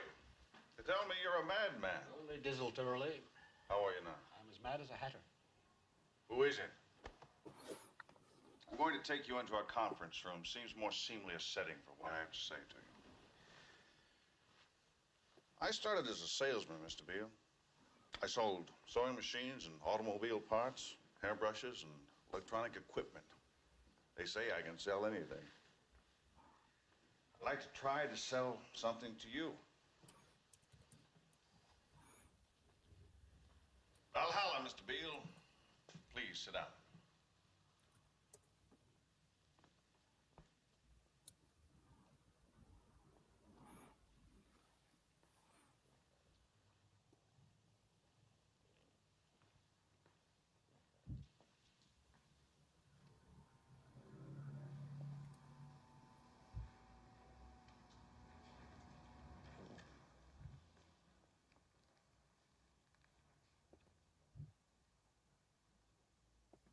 You have meddled with the primal forces of nature, Mr. Beale, and I won't have it. Is that clear? You think you merely stopped a business deal? That is not the case. The Arabs have taken billions of dollars out of this country, and now they must put it back. It is ebb and flow, tidal gravity. It is ecological balance. You are an old man who thinks in terms of nations and peoples. There are no nations. There are no peoples. There are no Russians. There are no Arabs. There are no third worlds. There is no West. There is only one holistic system of systems. One vast and immane, interwoven, interacting, multivariate, multinational dominion of dollars.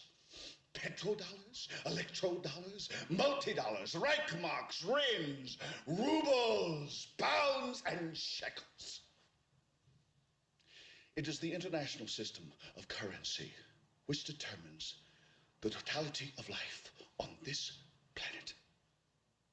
That is the natural order of things today. That is the atomic and subatomic and galactic structure of things today. And you have meddled with the primal forces of nature. And you will atone. Am I getting through to you, Mr. Beale? You get up on your little 21-inch screen and howl about America and democracy. There is no America. There is no democracy. There is only IBM and ITT and AT&T and DuPont, Dow, Union Carbide, and Exxon. Those are the nations of the world today. What do you think the Russians talk about in their councils of state? Karl Marx? They get out their linear programming charts, statistical decision theories, minimax solutions, and compute the price-cost probabilities of their transactions and investments, just like we do. We no longer live in a world of nations and ideologies, Mr. Beale. The world is a college of corporations, inexorably determined by the immutable bylaws of business. The world is a business, Mr. Beale. It has been since man crawled out of the slime. And our children will live, Mr. Beale, to see that perfect world in which there's no war or famine, oppression or brutality. One vast and ecumenical holding company for whom all men will work to serve a common profit, in which all men will hold a share of stock, all necessities provided, all anxieties tranquilized, all boredom amused.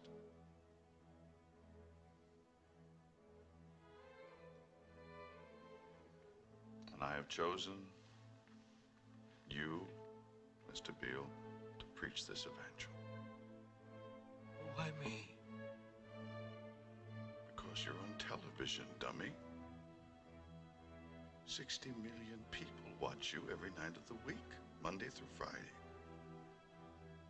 I have seen the face of God. You just might be right, Mr. Beale. That evening, Howard Beale went on the air to preach the corporate cosmology of Arthur Jensen. So that scene was from the movie Network. I don't think you need to watch the movie, but that scene is the key scene to understand how everything is going. Okay, right now, we are a college of corporations. That's pretty much what it is. So I don't know how all this rebel rabble about monarchy even matters. Any of this stuff, politics, politicians. It's just theater, really. You know, this is all theater. You're watching WWE. Now, this is from another sci-fi. Do you know how okay. So I'm bringing it back to the sci-fi here. This is from Babylon 5. Probably not a popular sci-fi show, but it had a lot of really good pithy quotes. I loved it. Like the writer of that show really had good quotes. Really, really good quotes, you know. Do you know how the ancient Greeks defined happiness? Not offhand, but I'd be willing to bet it involved 3 goats and a jug of wine. Happiness, they said, was the exercise of vital powers along lines of excellence in a life affording them scope. Humans have always struggled to find the outer edge of what's possible, and that's our strength. But what kind of world would we have? What options for happiness would we have in a society run by telepaths, you know, where ordinary humans are considered second-class citizens, and privacy is something you don't even risk dreaming about? Would you like to live in that kind of world, Mr. Garibaldi? No. No, I wouldn't. But you know it's coming, don't you? There are a few psychops out there who think they should be running the whole show, but they don't have anywhere near the kind of power to pull off anything like this. Not yet. But that's changing. Come on, look, yeah, even if they tried something, they'd be outnumbered 10,000 to 1. You're thinking in old terms, the force of arms. But times have changed. We're talking a war of information, a war of secrets, a war of intimidation. Once they take off those badges, can you tell a telepath from a normal? They don't have to be everywhere to make people believe they might be living next door. You want your secrets exposed? Your most private thoughts broadcast for the world to hear? No, but it can't. How many people actually belong to the Nazi Party, the Communist Party, the Jihad Party? A very small number. But there are always plenty of other people who are happy to do the work for them. And others afraid enough to let it happen. In order for them to take power, they'd need an army. You're still laboring under the notion that people take power. Nobody takes power. They're given power by the rest of us. Because we're stupid or afraid or both. The Germans in 1939, the Russians in 1917 and 2013, the Iraqis in 2025, the French in 2112. They handed over power to people they thought could settle scores, get the trains running on time, restore their prestige. They did it because it was what they wanted. Afterwards, like children who have eaten too much candy after dinner, they denied it was their fault. Now it was them. It's always them. Today, President Clark has the power, and we gave it to him because we're afraid of the aliens and afraid of ourselves. Okay, just to give you a little context. Okay, so at least one of you guys be watching Babylon 5. Babylon 5 is getting a big resurgence. I saw they had like the high def update and they put it on HBO Max for a while. And now I see it on YouTube for free. So they have Babylon 5 episodes now on YouTube for free. I mean, they were playing it with the Star Trek and all that on Pluto and whatever for the boomers. But there's probably going to be a bigger audience later on, especially when you rewatch the episodes and you look at the way the world is now. A lot of it really clicks. Really clicks. Yeah. So but yeah, I'm still live on my channels, okay? So don't worry. I'm not on the Urban Landord, so we just keep it contained here. Just have a smaller audience. But the other thing to listen to was the telepaths, all right? So in the show there's telepaths, and we don't have that kind of power. We don't have that kind of like, okay, we have some people with parapsychology with some power. So the title of the stream is Cyber Psychology. All right, cyber psychology is the key. So once you got the technology in, where you have people looking at phones or using their phones, you don't need to look in people's minds anymore. That's really not required. The CIA researched a lot of parapsychology work just to try to look into people's minds, or even go further and use remote viewing to try to look at things from the past, present, future, by transmitting their minds spatially and temporally around everywhere. I don't know, whatever. You can either believe that or not. They definitely were researching that stuff. You could believe or whether or not it worked, but that's really not necessary anymore. You basically have a tracking device on you at all times with a cell phone.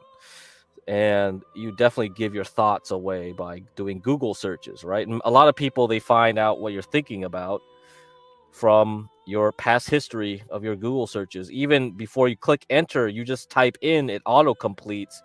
It already is reading what you're thinking. And now that we have AI, you're definitely just telling AI what you're thinking. And I gave a chart where a lot of people have started using AI in 2025 last year as a replacement for therapy, friends, even God, asking it like things that probably what people used to ask God before, in prayer. Now they just pray to Grok, right? Gemini, ChatGPT, all this stuff. So that's kind of where we're headed. And so you can replace the idea of a telepath, which is a science fiction notion, with AI. Okay, AI is knowing everything you're doing now. And it's an information war that we're heading into. So that scene you can rewatch again and again and take from it, each time, and try to see like, yo, this is what we're encountering on. We're just encountering these type of effects now with the internet, the modern day internet. Okay. So let me play this. How about this? This is a old movie. So I'm going to play this guy's review of this old movie. We're resuming our discussion of 1970s dystopian sci-fi films with Colossus, the Forbin Project, which focuses on the danger of an artificial intelligence that becomes self-aware and begins to take over the world. The film was directed by Joseph Sargent, written by James Bridges, and based on the novel Colossus by Dennis Feltham Jones. It stars Eric Braeden as Dr. Charles Forbin, the inventor of a supercomputer named Colossus, which is designed to manage the US and Allied missile defense systems. The themes of AI and man's loss of control to the technology he creates is certainly a relevant discussion to where our world appears to be headed nowadays. Science fiction has explored this kind of topic on numerous occasions, of course, and many people see this film as the inspiration for films such as the Terminator franchise, because the US government built this machine that becomes self-aware and takes over. The machine can absorb vast amounts of intelligence data and determine if an attack is about to be launched against the United States. Colossus is programmed to act autonomously in these situations, and can even initiate attacks without consulting human authority. Allegedly, it can make superior decisions to man. The father of Colossus is Dr. Charles Forbin, and he and the president explain to the public how the system works. This is presented to the public in a declassification media event. The whole machine is built into a mountain in Colorado. The scientists, military and government officials are ecstatic with the launch of Colossus. The entire system is impenetrable from attack and entirely self-sustaining, which is obviously a double-edged sword. There's no single kill switch built in if and when it goes crazy, and unfortunately it does indeed turn on its creators. Colossus relays a message to them that it has found another system similar to itself. Guardian is the name of the USSR's own supercomputer defense system. Colossus wants to know everything about it. The Americans begin working with the Soviets, allowing the systems to connect to each other, and they quickly begin to make civilizational leaps in computing power and intelligence in just a few hours. They develop a complex computing language to communicate to each other, and only they can understand it. The Russians are very concerned about this. They don't know what the two systems are communicating to each other, so both nations agree to shut down their respective systems in the hopes of stopping these communications. But the supercomputers have other ideas and refuse to shut down. They launch missile attacks. Colossus fires a missile at a Siberian oil field, while Guardian retaliates with an attack on a US Air Force base in Texas.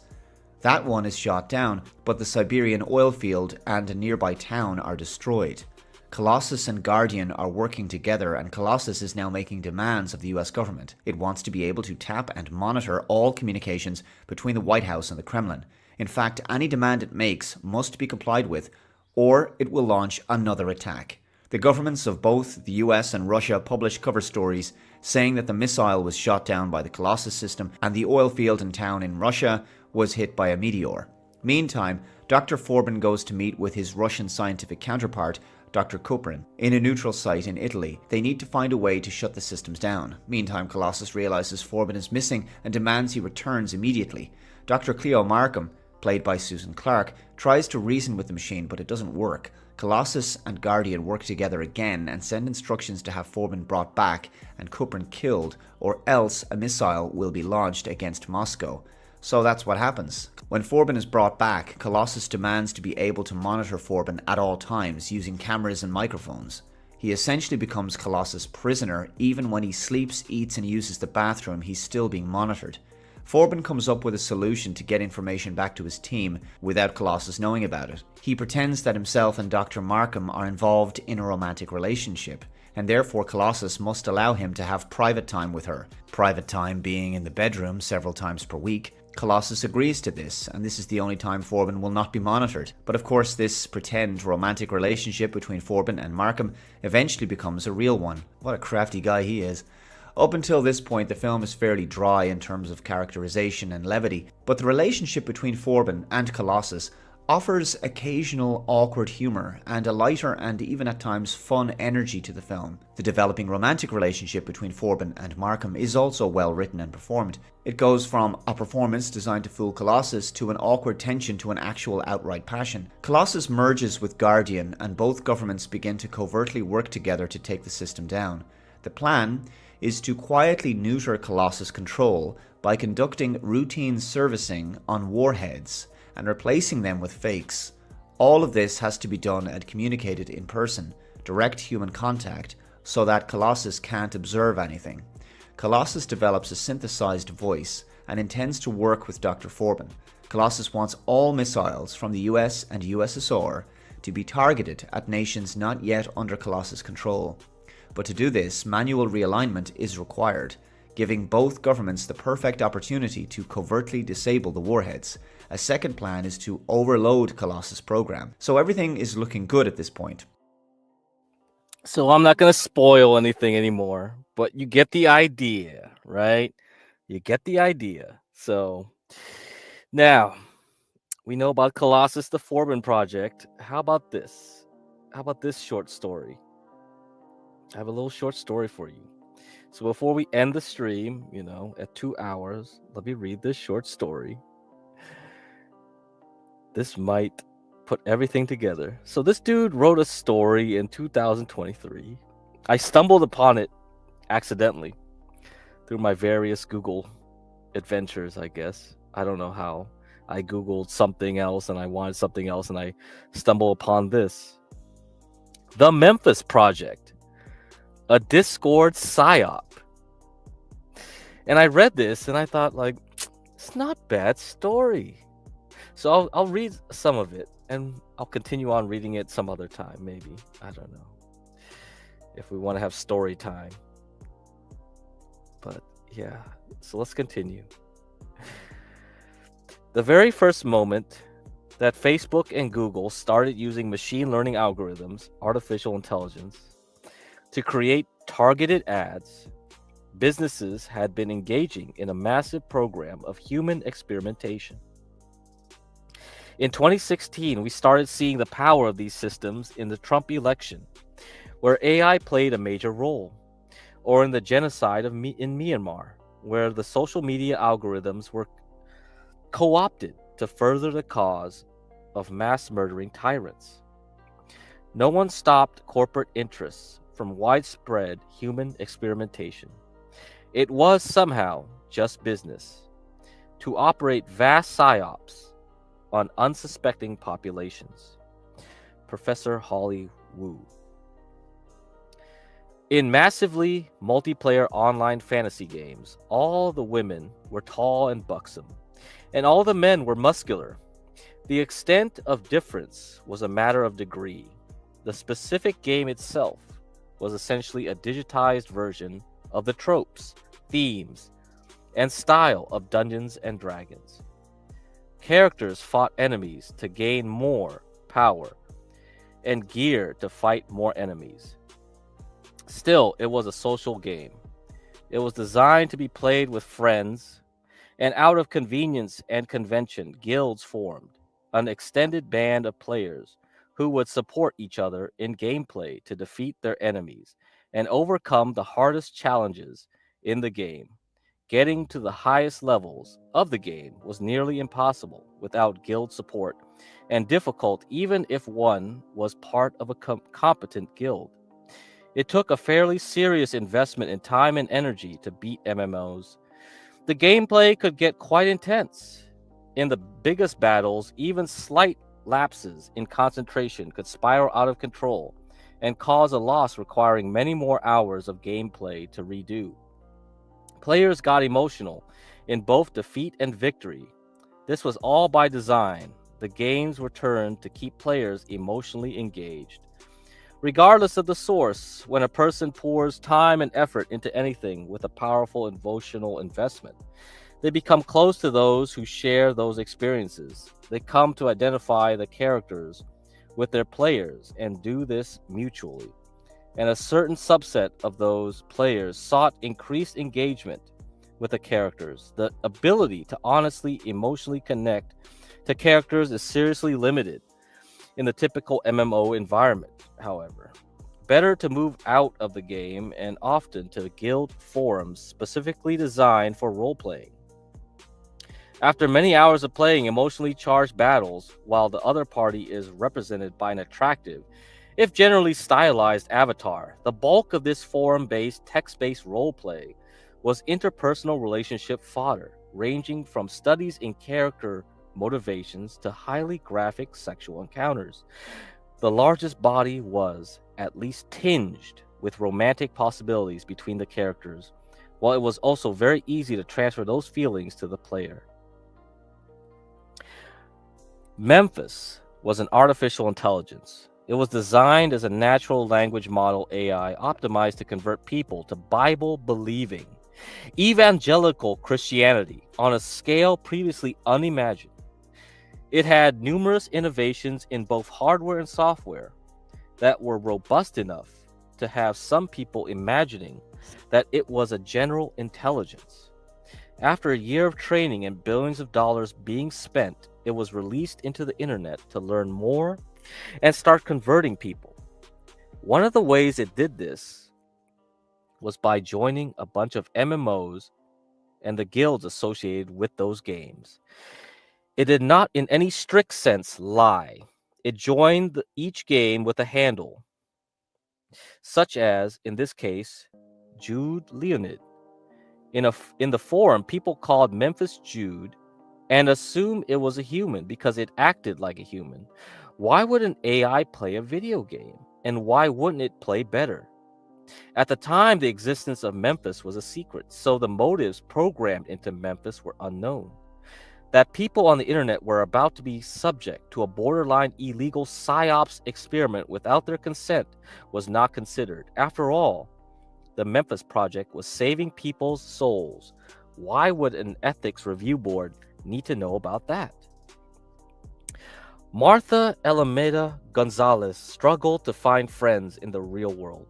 For a while, she had just lived in the middle of nowhere with 2 young children. She didn't live in a place where she could go out cheaply, and she worked huge hours at her job to keep her head above water. Playing MMOs was a cheap way to meet people and have fun. And then, when her children were in college and then living their own lives, she could cut back on her hours.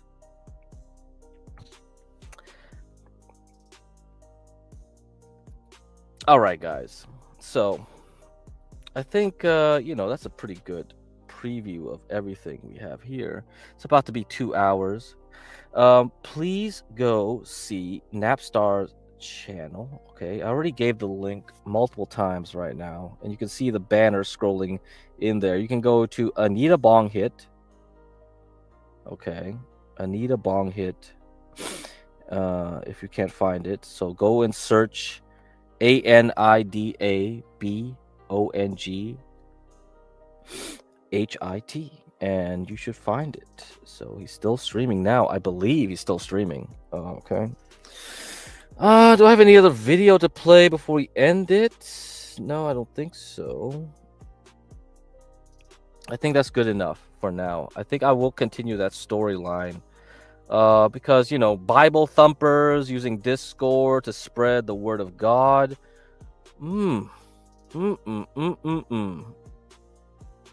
That's interesting, man. I think that's a very good tale. So we got a ways to go to finish that one. And I think he stopped writing several years ago. So I hope I'm reading that and, there's a continuation of that story after we're done. But before we go, let's see if there's another video I want to play. So we did play last stream Kevin Spacey, right? And I went over the conspiracy with Kevin Spacey, Ghislaine Maxwell a little bit there. Now, we played this character for Call of Duty about probably 11 years ago.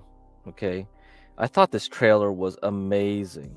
It really sums up everything that I think about current day politics.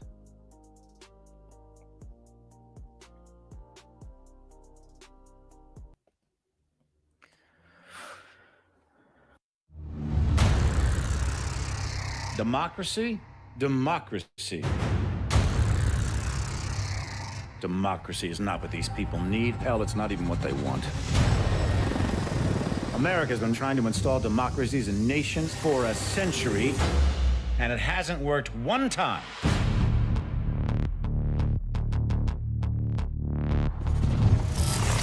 These countries don't have the most basic building blocks to support a democracy. Little things like we ought to be tolerant of those who disagree with us. We ought to be tolerant of those who worship a different God than us. That a journalist ought to be able to disagree with the president. And you think that you can just march into these countries based on some fundamentalist religious principles, drop a few bombs, topple a dictator, and start a democracy?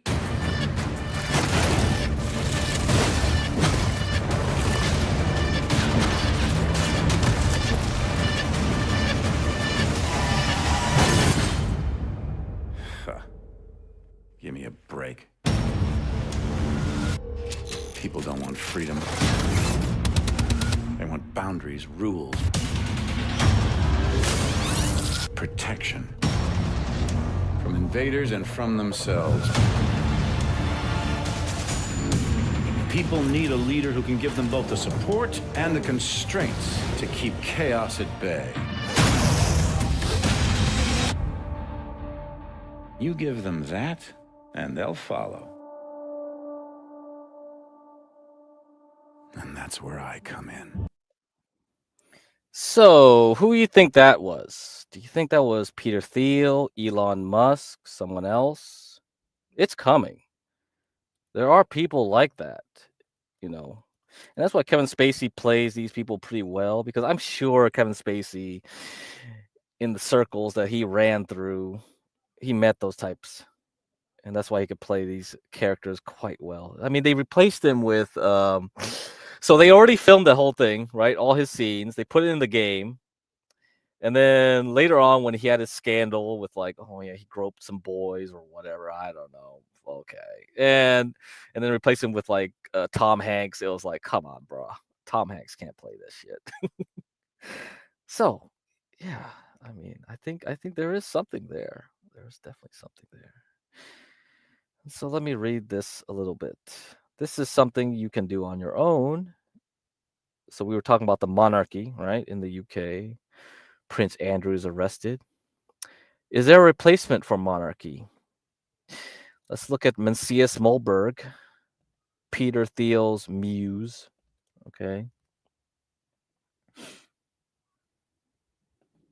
All right. Divine right, monarchy for the modern secular intellectual. You are, is one madman's search for existential anomalies in conventional belief systems. An anomalous belief is one that everyone, or at least everyone sane, believes, which is simply wrong. The anomaly is existential if it entirely invalidates the entire belief system, or at least that field in which it resides. If you discover such an anomaly, there are two possibilities. Either you are effectively insane or everyone else is. For example, if you discover that our president, B.H. Obama, is in fact a giant alien predatory lizard, you are insane or everyone else is.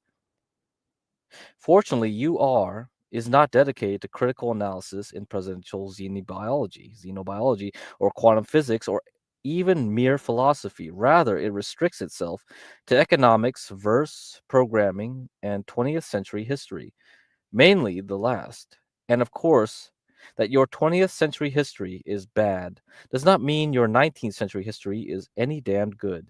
It probably isn't. And don't even start me on the 18th. Let me throw a quick analogy at you to explain where I'm coming from with this. Globally, who is the most revered political figure of the present era? If you ask this question of a random sample of Americans, Americanized Europeans, etc., a significant percentage will say Nelson Mandela.